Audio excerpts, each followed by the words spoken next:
You had mentioned editing and also sound, how that plays into it, and I just was wondering if you could elaborate further on like visual presentation, because it's interesting. Like there's the stories you capture, and then there's like how you capture it, and sometimes this may not work, but you can make this work. And I was just wondering, like visually, like how do you shoot it? What was your approach? What were you thinking? So since we didn't really know, like, we really didn't know what we were filming, right? Yeah, Because working for it. and jujitsu was so different from other martial arts, right? Because it's grappling, it's submission. They spend all the time on the mat.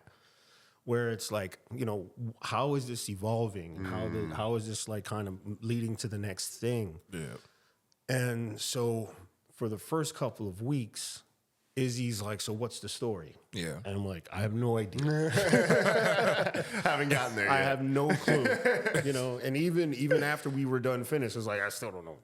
I still don't know what the story is. Wow. But when it got to the editing process, I figured that maybe it'd be a good idea to kind of start the film the way that a training session goes about, where it's like, like kind of half speed, kind of warm up,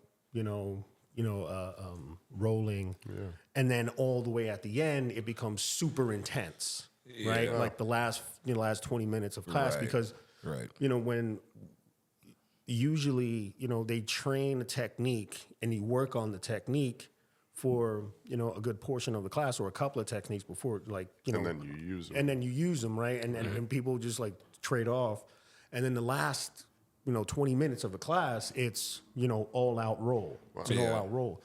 So it was okay. So maybe if I just take a training session and then kind of like spread it out throughout the process. Right. So then it's like, okay, so because then you see, the intensity just like ramp up little by little by little by little. And then the last scene that you see Mike in Legends before, they break, you see him rolling off and he's just exhausted, right? He's breathing heavily. He looks like he's about to die. Yeah. Right.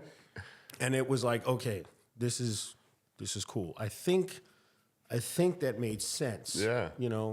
And then from there, trying to like break up, kind of, and then again, it's also like, when you're at practice or something, you warm up to the big thing, or but then you have breaks in the middle, right? Yeah. So, and that's the little interstitials of him and Adam talking. Yeah, right. Wow. That's awesome. Mike's backstory about how he got into jujitsu. Adam talking about how he got into jujitsu, and them talking about how they got in. They opened up Legends. Right. Wow.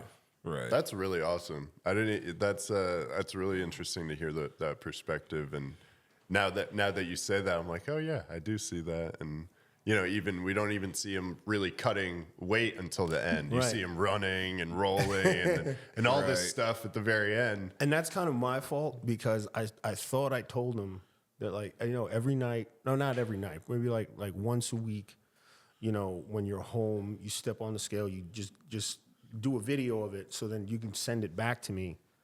Because, and again, you had blinders on when we were in there, we shot, and then we went straight home. Yeah. Because, what was going on with the pandemic. You're not going to hang out and have so then it's like, we're at week 6, right? And I'm like, I'm shooting the scale, and I'm like, I didn't do this shit this entire fucking time. I'm like, oh man, like, oh you dummy, what is? Oh God.